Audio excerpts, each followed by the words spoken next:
exquisite jewelry collections, unique and high-quality pieces of rare stones, diamonds graded by GIA. This is Chantigem Fine Jewelry Collection. Discover our collections now at Ayala Malls, Manila Bay.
Hello!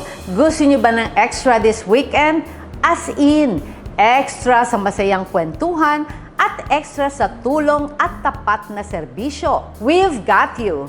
Today, we will go extra dahil tuloy-tuloy ang malasakit. Di tayo papipigil sa good news, we've got you! Today, we will go extra dahil tuloy-tuloy po ang malasakit. Di tayo papapigil sa good news at walang aawat sa pagbibigay ng serbisyo ng inyong OFW Party List. Wherever you are watching us from now, Metro Manila man yan, sa probinsya, Luzon, Visayas o Mindanao, o kahit saang parte pa ng mundo, pusuan nyo na po kami sa comment section dahil kahit you are extra miles away, and hello na po sa ating mga ever-supportive madlang netizens, OFWs, overseas Filipino workers, seafarers at sa lahat ng Pinoy all across the globe na nakatutok sa atin every week via our OFW Party List FB page and OFW Party List YouTube channel. We'll make sure na extra talaga ngayon dahil siguradong bida ang serbisyo, bida ang updates, bida ang papremyo, at bidang pagbibigay ng agarang aksyon at praktikal na solusyon. Kasama niyo pa rin po ang inyong lingkod, Ate Congresswoman Marisa Dalmar Magsino sa programang Ikaw ang Una dahil Ikaw ang Bida. Ito ang OFW, Ikaw ang Bida.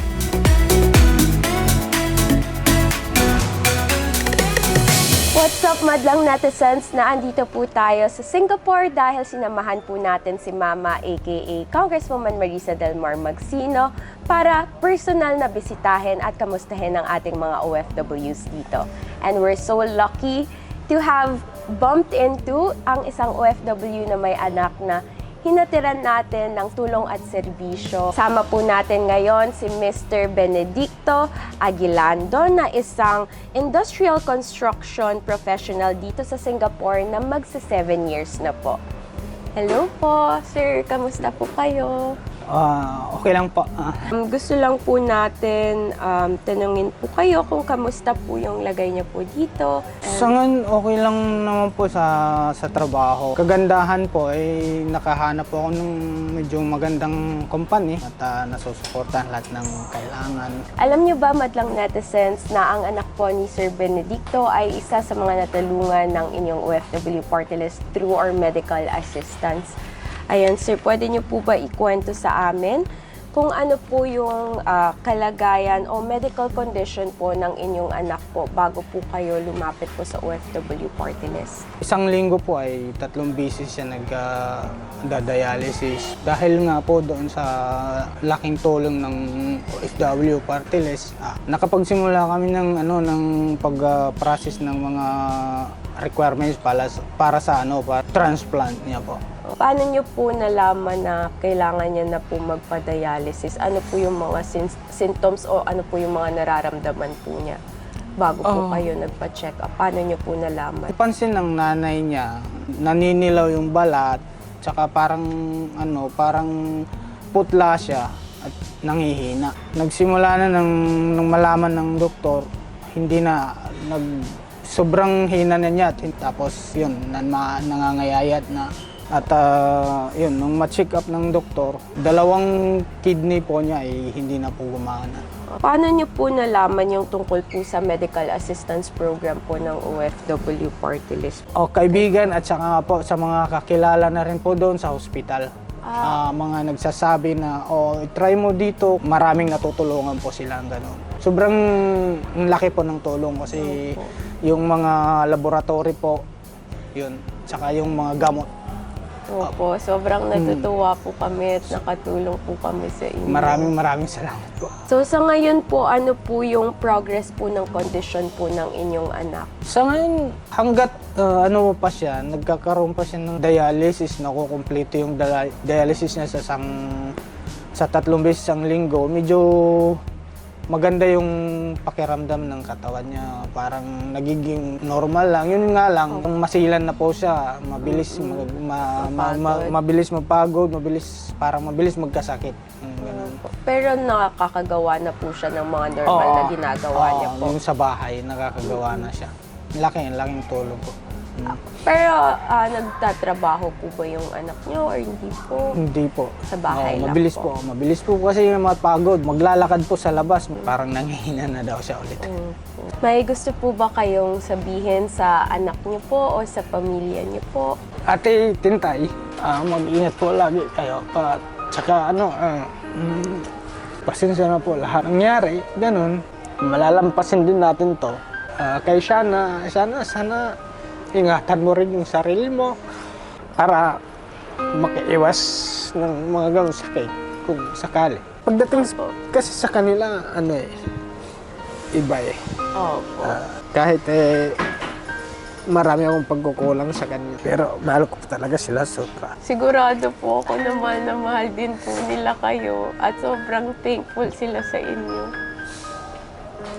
Baka may mensahe po kayo para sa ating ate kong Marisa at sa mga kagaya niyo rin po na baka parehas po yung kalagayan sa inyo, anong anak niyo, na gusto ring humingi ng tulong po. Maraming salamat talaga po para at saka sa OFW party list dahil po sa inyong nabuong grupo, marami pong natutulungan. Tulad sa amin, ganun, OFW. Pag maraming itinutulong po, maraming pong bumabalik na blessing sa inyo, Madam, at saka sa OFW party list sa inyo po. Salamat po. Maraming salamat po. Muli, maraming salamat po, Sir Benedicto. And ipag-pray po namin po ang patuloy na pag-recover po ng inyong anak. And pag-pray din po namin ang patuloy na ligtas at masayang pagtatrabaho niya po dito sa Singapore po. Kaya naman po, madlang netizens, huwag po kayong mahiyang humingi ng tulong po sa ating ate kong Marisa at sa OFW party list. Kaya kay Sir Benedicto at ng kanyang anak, priority po namin na paglimparan po kayo sa abot po ng aming makakaya. Ako po ang inyong OFW party list Secretary General para sa Bida ang Serbisyo.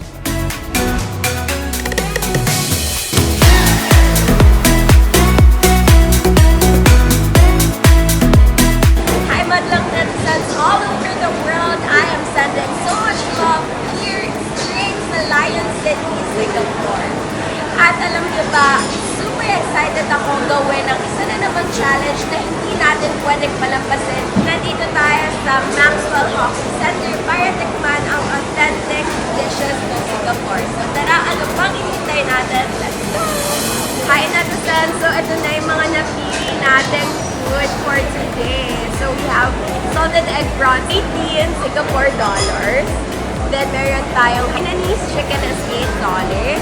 May kasama na siyang rice and soup. Chicken satay naman is minimum of 10 sticks. This is 0.9 each. So bali naging $9 siya. Ito namang kway teow is $5. And then we have oyster cake. Oyster cake. Try natin. Savory pancake. Parang ganun yung ano niya, lasa niya. For $2, 100 pesos, parang okay na siya. Pang merienda, ganun. Next, chicken satay naman tayo. Siyempre, dip natin sa sauce. Favorite ko to actually.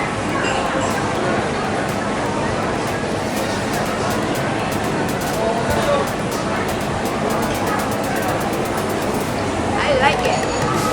By the way guys, this is Longan drink. $1.8.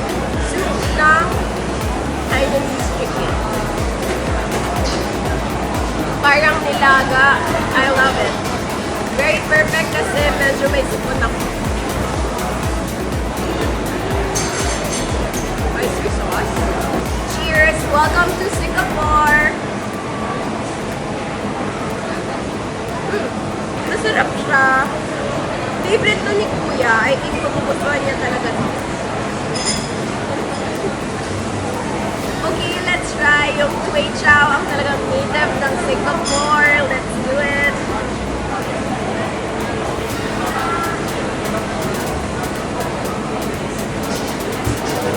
In fairness, masarap siya. I love na iba-iba yung noodles niya. Kasi meron yung malapad. Iba-iba yung texture. Parang ang sarap niya. Ang sarap niya. Tsaka, sakto lang yung lasa niya. Hindi siya super overwhelming yung flavor. So, mapaparami ka talaga ng kanin. Ito yung bias ko. So, sana masarap. This is salted egg prawns.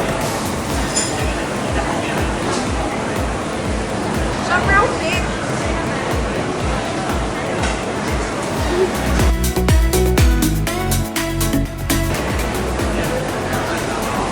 At least standard naman yung shrimp.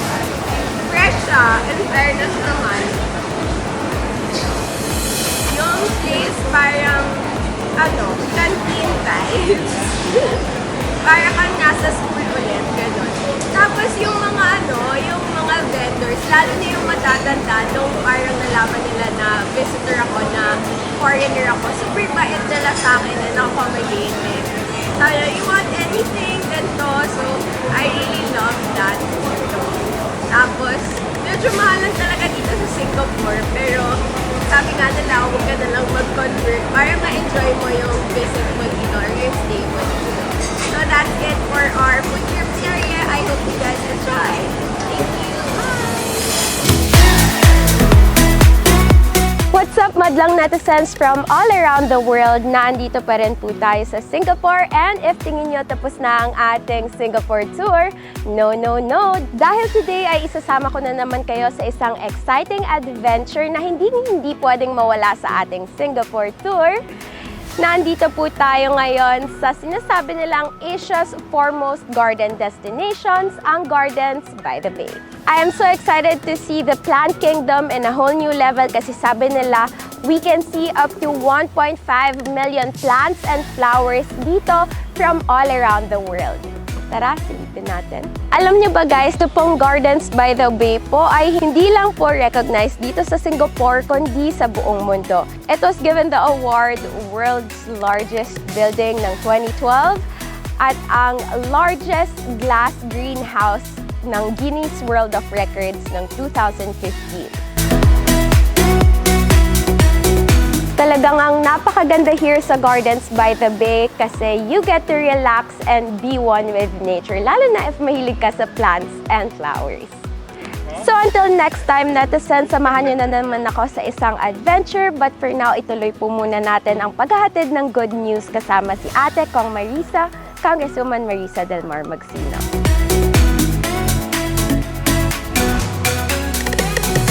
Personal na nakasama at nakipagtalakayan si OFW Party List Representative Marisa Del Mar Magsino sa mga OFW groups at Filipino communities sa Singapore.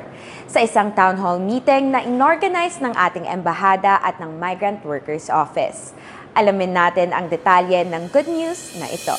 Kasama sa ginanap na town hall meeting sa Singapore ang mga opisyal ng Philippine Embassy sa pangunguna ni Ambassador Medardo Macaraeg, MWO Officer in Charge Attorney Eduardo Ferrer, Welfare Officer Mr. J. Teves, si Mr. Rolando Reyes at ang mga representative mula sa SSS at Pag-ibig. Pinag-usapan sa dialogo ang mga oportunidad na nakukuha ng ating mga kababayan sa Singapore, maging ang mga pangunahing problemang kinakaharap nila doon tulad ng pagiging biktima ng scams, problema ng mga kababayang nababaon sa utang sa mga loan sharks, kakulangan ng financial literacy, mga problema rin sa mga kababayang nakakaranas ng mental health illness at ang kanilang mga hinaing sa health assistance na nais nilang matanggap dito sa Singapore at sa pagpapagamot ng pag-uwi sa Pilipinas. Pinag-usapan sa dialogo ang mga oportunidad na nakukuha ng ating mga kababayan sa Singapore, maging ang mga pangunahing problemang kinakaharap nila doon tulad ng pagiging biktima ng scams,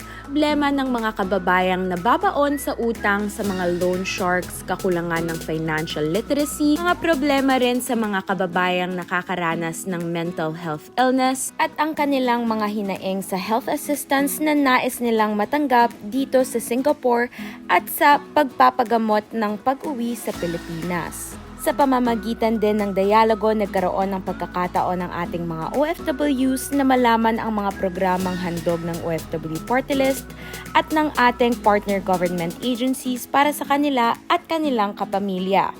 Kabilang na ang welfare, medical, educational, livelihood at repatriation assistance. Pinag-usapan din sa meeting ang mga itinutulak na polisiya ng OFW Party List tulad ng Magna Carta for Seafarers at internet voting para sa ating mga overseas voters, maging ang pinakabagong OFW app.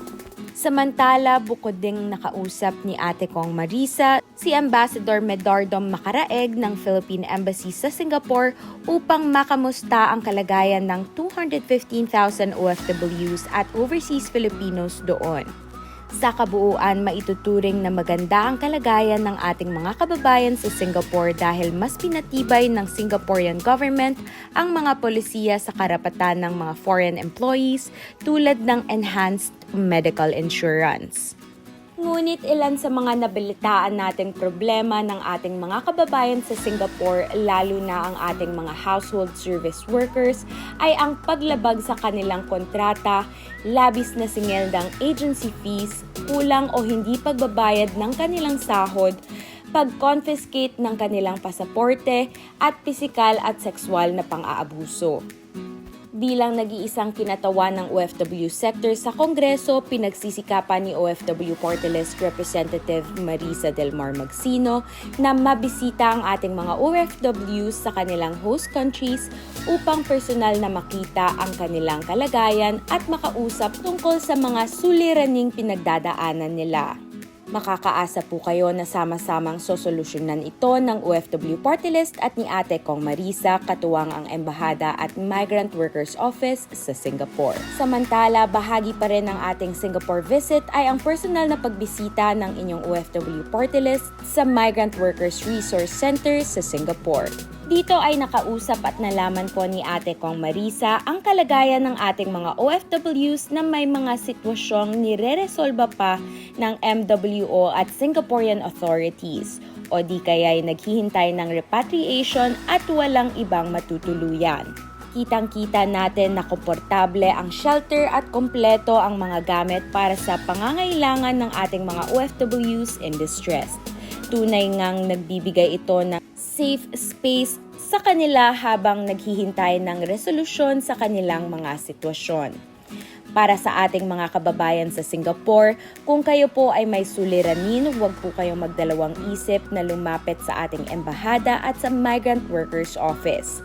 Kung walang shelter ang mga recruitment agencies na kumuha sa inyo at kinakailangan po ninyo ng pansamantalang matutuluyan bilang distressed OFWs, bukas po ang shelter ng ating MWO para kayo po ay kupkupin habang inaayos ang inyong mga suliranin o hinihintay ang inyong pagbalik sa Pilipinas. At sa ating huling Bida Highlights of the Week, nakausap po natin ang isang kababayan na nasa shelter ng Migrant Workers Office sa Singapore dahil sa pang-aabuso. Sa loob ng 8 taon, nakapiling lamang niya ang kanyang mga anak sa Pilipinas ng 17 days. Namatay at nailibing na din ang kanyang nanay at tatay nang di man lang niya nasisilayan.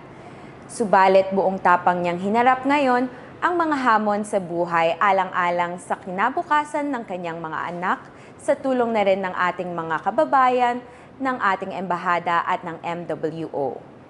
Pakinggan po natin ang kanyang kwento. Ano pong nangyari? Ba't po kayo dito ngayon sa ating MWRC, yung shelter po na?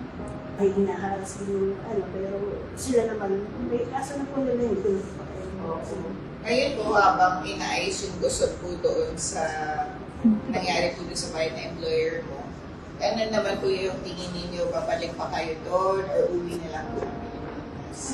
Sa akin naman po, kung okay naman kung pabalikin na po na accept na rin naman po na makabalik ako or accept po ako ng gusto para di pa rin maghihintay. Pero kung hindi naman po ako pabigyan, lipat na lang po. Hindi naman po kasi ako lang po talaga nasa sa amin, wala po yung mga magulang pati po. So, kailangan mo talaga magtrabaho. Sa 8 years po, 17 days lang po po. Kasi mula po, mamatay po ang father ko dito. Nandito na ako 3 months. Hindi po ako nakauwi. Dalawang kapatid ko noong 2000 po nakauwi. Tapos mother ko noong 2020. Hindi po, ayun. Hindi ko po kasi pwedeng pabayaan mga anak ko dahil ako lang po. Kayo talaga ang breadwinner. Kung kunwari po may mga kaibigan kayo na gustong mag-OFW, anong masasabi niyo naman sa kanila? Base po dun sa karanasan niyo. Gusto talaga nila, willing sila, tanda silang mag-abroad din para sakripisyo sa pamilya nila. Malaking tulong po, sa malaking tulong. Pero talagang is not talaga. Ganun po talaga kasi hindi ko rin po inasahan sa talang buhay ko po na makapag-abroad din. Dahil nang mawala ang father ko, ako na po yung batang pamilya sa lahat.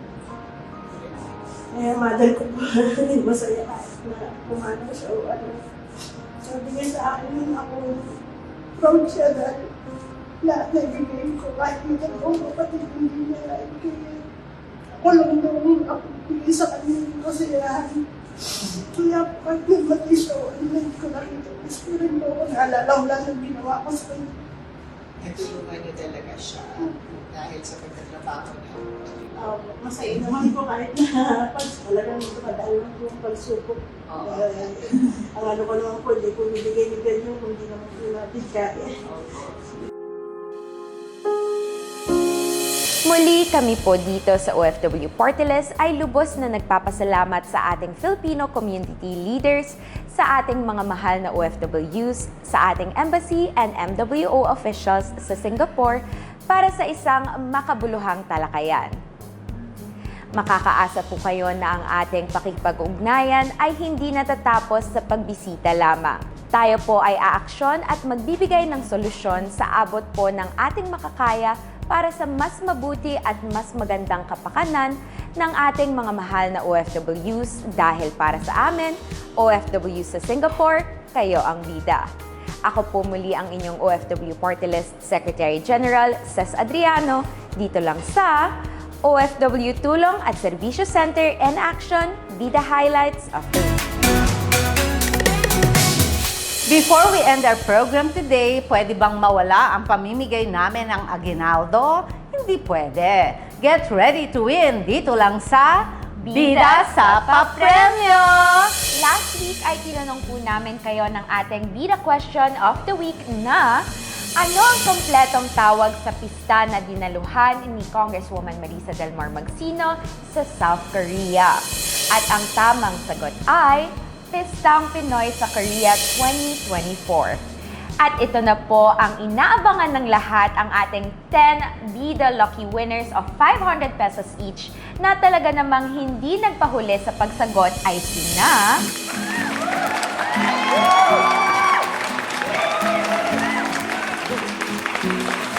Congratulations! Thank you so much for joining sa ating 10 Bida Lucky winners na makakatanggap ng 500 pesos each. Talaga naman, hintayin natin ang message mula sa OFW Party List Team para malaman po ninyo ang mechanic sa pagkiklaim ng inyong cash prize. At ako, ang dami po nag-uunahan. Kaya lang, syempre, sino yung nauuna, yun ang binibigyan natin, di ba? O, hindi bale. Better luck next time. So if you're feeling unlucky this week, nako, erase the bad vibes and let the good ones come in. Meron ka pang chance to win dahil ito na ang ating Bida Question of the Week. Saang bansa nag-food trip challenge ang inyong lingkod, OFW Party List Secretary General Cez Adriano? Nako, ikaw lang nag-food trip kasi Ako wala kang tigil ng kakakain. Ako yung nagda-diet na, no? Okay, kung nakasubaybay po kayo simula pa kanina, siguradong walang kahirap-hirap ang manalo, di ba? Just comment down your correct answer para maging isa ka sa Bida Lucky winner next week na may 500 pesos each. Abangan po ulit sa susunod na linggo kung isa ka ng lucky winner dito sa Bida sa Papremyo! Madlang netizens, last week ay in-announce na po namin ang big surprise para sa inyo.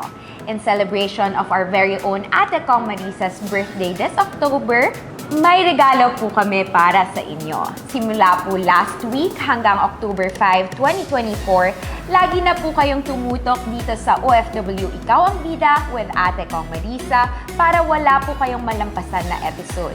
Dahil this coming October 5, tayo po ay magkakaroon ng Bida sa Grand Papremyo, a birthday special treat from Ate Kong Marisa, kung saan ay tatanungin po namin kayo ng ating mga Bida questions tungkol sa mga episodes na naipalabas natin mula last week, July 27 hanggang October 5. Ganun pa rin po ang mechanics, pabilisan pa rin po ng pagsagot sa ating Facebook Live, pero ang plot twist, dahil birthday celebration ni Mama, big cash prizes ang pwede mong mapanalunan. Para sa first Grand Bida Lucky winner, pwede kang manalo ng hanggang 10,000 pesos. And for our second Grand Bida Lucky winner, ikaw naman ay pwedeng makatanggap ng 5,000 pesos. At ang third Grand Bida Lucky winner naman ay pwedeng makakuha ng 2,000 pesos. Bongga, diba? Pero huwag kang mag-alala kung hindi ka sinuwerte sa Bida Grand Papremyo dahil meron ka pang chance na sumagot sa ating mga Bida questions at pwede kang maging isa sa 50 Bida Lucky winners ng 500 pesos. 500. Kaya madlang netizens, tuloy-tuloy lang ang ating panonood ng OFW Ikaw ang Bida dahil malay mo, ikaw na ang tatanghaling Bida Luckiest winner. Wait lang, naayos ko lang ang hair. Wawala sa maganda. Okay, muli, thank you so much sa pakikipagkwentuhan at pakikipagkulitan po sa amin ngayong araw na ito. Magkita-kita tayo muli sa susunod na linggo. Kasama pa rin po ang inyong lingkod, ang inyong kakampi at kabalikat, OFW Party List, Representative Ate Congresswoman Marisa Del Mar Magsino at syempre ang ating kasangga sa paghahatid ng tulong at serbisyo sa bawat Pilipino, OFW Party List, Secretary General sa Gandahang Anak Cez Adriano na nagsasabing OFW, ikaw ang bida! Bye! Have a great weekend ahead! Pandang love, love! Heart, heart! Heart, heart!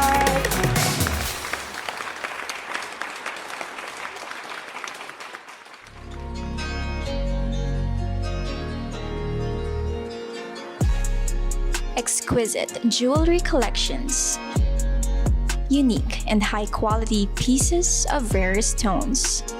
Diamonds graded by GIA. This is Chantigem Fine Jewelry Collection.